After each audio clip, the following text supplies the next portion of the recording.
All right.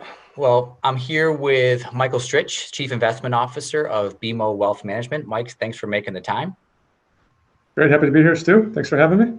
Absolutely. And we're just going to dive right into it. Have a couple of questions and love to get your thoughts. And so let's dive in. Mike, as you look out across the horizon or across the environment that we're in today financially, what do you think is or what's your perception of the biggest difference between 2020 and 2021 at the moment? 2020 and 2021. Well, I guess we're on the road to recovery. That would be the hope, right? So, I could give Sure. you a lot of thoughts maybe on 2019 versus 2021, given the seismic shift we've had over the past, call it 18 months. I think we're sort of stuck in a pattern right now that feels um, like very similar to last year, although we're hopefully coming to the end of that. Sure. Maybe the biggest difference between 2020 and 2021 would just be, I think, a settling into um, this kind of hybrid remote model from a general office deployment for the long term, really, right? Because if you think Yeah. back to 2020, a year ago, just about a year ago, when everyone started to move to this work from home environment at the outset of the pandemic, I don't know about you, my first reaction was like, well, I'll probably be back in the office in a month or something. You just didn't, and then fast forward now, we're 12 months out. And so it's like, okay, you sort of settle into the thinking about this from crisis management at the outset to Yeah. running a business in an environment that's going to be a lot different than it was, back to that 2019 reference. So I think Sure. that's where people's minds are at. Like, how do you think about this for the long term now? And that's not really new to 2021. It's probably the last 6 months or so that's been going on, but that's at the forefront for sure. Okay. And so let's just stay there for a moment. So if you think about your teams and productivity, that's what groups are evaluating, right? Can we be fully productive or as productive working fully remote as we were with everyone in the office? How do you, as an organization, see that, or how do you see that? Well, I can speak just to my own team and thinking about the investment group. Sure. We've been handling it quite well for sure. We've got great client engagement scores. We've been able to produce a lot of content and virtually be real creative there. That's been excellent. And so running the business in general sense, it's been I would say very effective, very efficient. Though I do worry that you miss something culturally, right? You miss something in terms of continuing to strengthen a team or adding new members to a team and just having that camaraderie that I think I'm hopeful we'll figure a way to have a good balance there. Because certainly what we found is people like the flexibility of having work from home type environment or maybe different phases of on and off in terms of their own management of their workload. Yeah. But I think about the new people we've hired, or some of the events that we used to do collectively, and there's a loss there for sure, right? Yeah. In terms of engagement, I mean, you can do a lot virtually, as we're doing right now, but there are limits, I think, too, in terms of that engagement. So, to me, that ultimately is going to be that blend that's going to be the right balance in the future. Okay. Now that makes sense. And just staying there for a moment, from a retention standpoint or from a recruiting standpoint, has there been growth or has there been more loss because of this, or has there been less loss because of the flexibility? What have you seen? Yeah, I mean, I don't, it's a good question. I don't know if I have a good point to a trend on that one yet. I'd say we're probably still early in the development of kind of this long-term game, and you could see a case to me. I mean, there's been a lot of positive feedback we've gotten from folks about having flexibility, but it's also there's still kind of a quasi, you know, kids are not always in school. There's a lot of things going on with people that are managing life a little bit differently. So I can't say that there's been a big shift one way or the other, but certainly I think people are thinking about where they want to be physically in terms of not is it's an urban center, more suburban center, what city, those types of things. Like that's all probably weighing on people's mind in the background. And I you know, one could argue that that flexibility could lead to a much more opportunity, right, from a talent perspective, Yep. if you have the right sort of thought process on it. But then there's also there are some positions in places that you need to have some local representation too. So you can't just have people working anywhere and everywhere all the time, I think. That's right. That's right. And we've seen that in the recruiting standpoint on our side of the table, right? It's just everyone is evaluating how they work, where they work, and why they work, right? And so Yeah. I'm sure you all and your employees and your team is evaluating that as well. So appreciate that insight. Do you ever think we'll get back to 100% back in the office? I'm not. So people, when this first started, I'll just give you my own context, kind of the journey that I've been on, or my views from the outset, which was I was never super short the kind of office environment dying. The original theme initially, 9 months ago was that, well, the office is dead and stuff, and I was not really a believer in that ever, because again, back to the camaraderie, back to the need to have some engagement on a day-to-day basis. So that's a little bit long answer to say, I don't think, I think we'll be back to somewhat normal, sort of what will feel normal, which will be more than we have today in terms of in-office presence, but not, I don't think, where we were ever before. And there's a couple reasons for that. One is just, I think people have adapted, and then firms will adapt too. If their employees are saying this is what we want to do, they'll think about new configurations for space and all that stuff as it relates to their own footprint, which will lead to probably is it 70% of back to what it was? Maybe 60 to 70%, something like that is sort of the ballpark what I would guess. But again, that's just my perspective on it. Okay.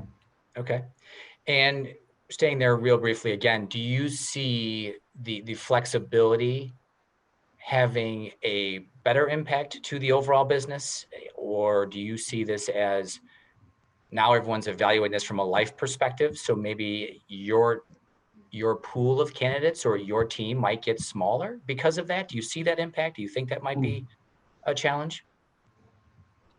Yeah, I don't. We haven't seen any. No, I mean, I think we've been. I think we've been really fortunate. The team has been embracing of the sort of the environment. BMO as a whole has been very supportive through this, and it's actually we've gotten a lot of good feedback. So I don't see it as something that's going to put us at a disadvantage per se, or something that would adversely impact us as a group.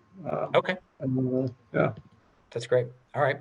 And let's talk a little bit about talent, right? So let's talk about the evolution within wealth management and what we're seeing. We've seen consolidation. We've seen these low-cost providers. We've seen an evolution of just what a wealth advisor is, what a portfolio manager is.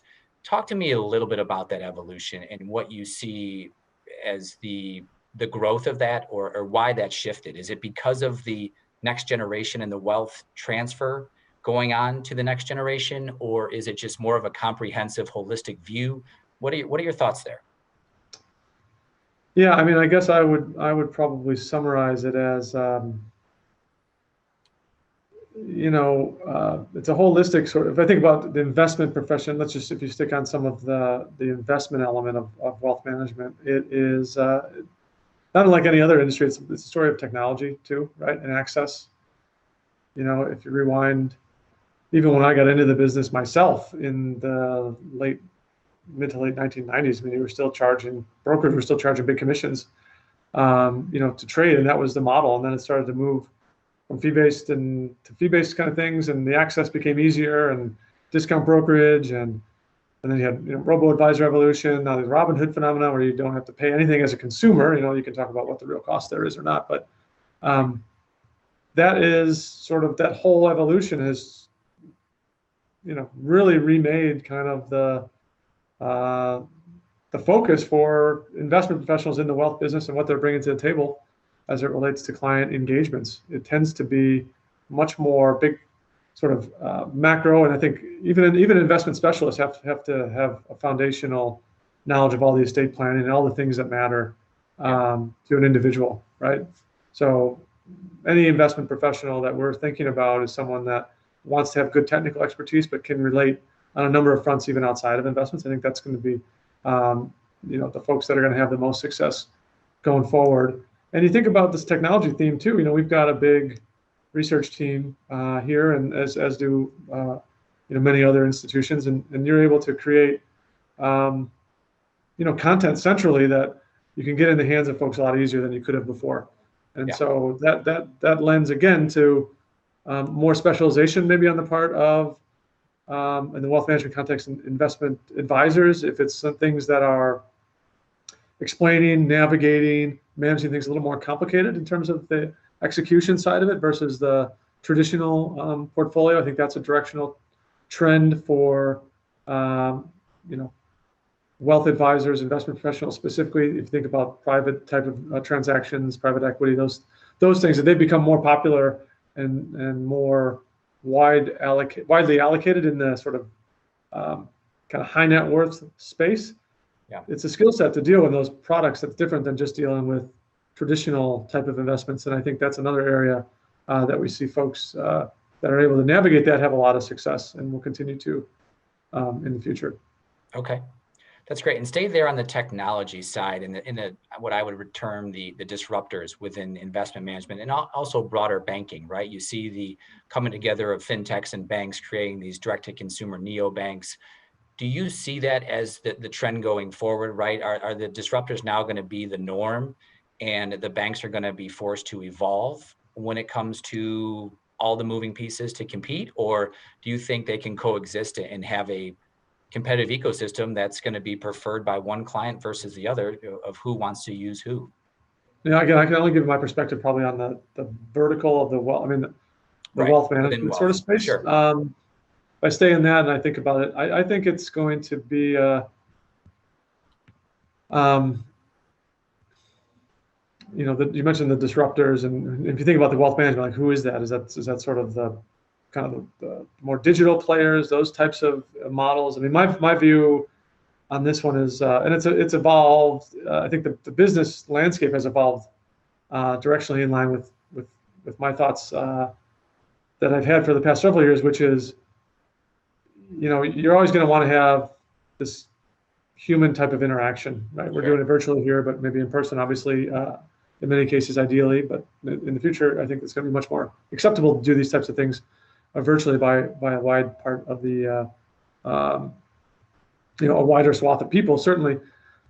But there was a move, if you remember a couple of years ago, it was like on the digital advice front, robo-advisors, that was the catchword. And it was like all these digital platforms, you sign up, it's automatic. And I think what the industry has come to learn is that there's a nice way to execute there, but the really successful models are the ones that are going to pair that, the scale, the efficiency that you get out of that delivery and the ability to sort of execute new accounts and operate on a virtual platform versus how things were done 10, 15 years ago is exceptional. But you got to pair that with some of the human touch and really the behavioral element, right? Because if you think about 2020 as an example, the most recent, but you go back to any kind of like big sell-off we've had in the market over the past 3 or 4 years. In those times, people want to talk to folks, right? Yeah. Not just necessarily that human element, right? The connection there. Yeah. Yeah. So I think that's what's going to win in the long term. Now, who delivers that the best? We're taking our crack at it, just like a lot of other folks are, and you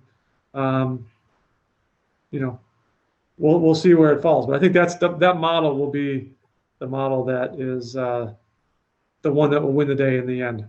Okay. It's going to be that sort of digitally enabled model that's powered still, or you have that ability to touch face with a human when needed. Sure. And so with that, the digital piece, has that forced you all to spend that much more relative to technology and relative to a digital platform? Or was that a natural evolution of the business and you were heading that way anyway? So it's a matter of just time? For sure, I think it's a matter of the business was heading that way anyway, as things were, you know, as you had new capabilities that were available and you wanted to make use of them. But certainly you get pushed too, right, by the what's going on outside of your walls too. And you think about what you're up against in the competitive landscape and just that very nature of the business.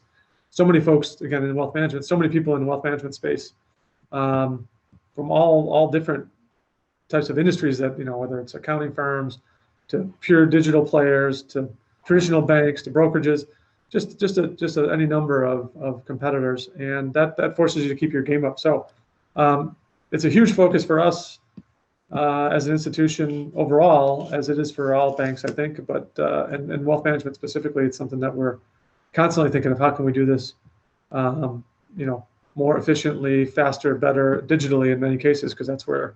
And frankly, I think the switch last year also was part of it, Stu, right? Like, you know, moving to this digital environment, like It was instantaneously, forced, right? forced a lot of things on people that were already in the works, but you kind of accelerated it. And Yeah. that's, in many ways, it's been a good thing.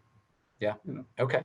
Well, good. Well, we're coming to our end here. Last question, Mike, and just always like to get perspective. Do you see a correction, a true correction coming in the stock market in 2021? That's good questions too. I don't know. Hey, every year the market's poised to have some kind of little turbulence, so it wouldn't be surprising, of course, in any given year to have some kind of market correction. But we're pretty optimistic on the economy and have been for a while, and we're pretty positively positioned on the stock market. Doesn't mean that we couldn't have bumps along the way, but we feel pretty good about things. So I don't think we have time for my whole spiel on just exactly what's driving some of the risks and things like that. But to sum it up, we feel pretty good about the market. Okay.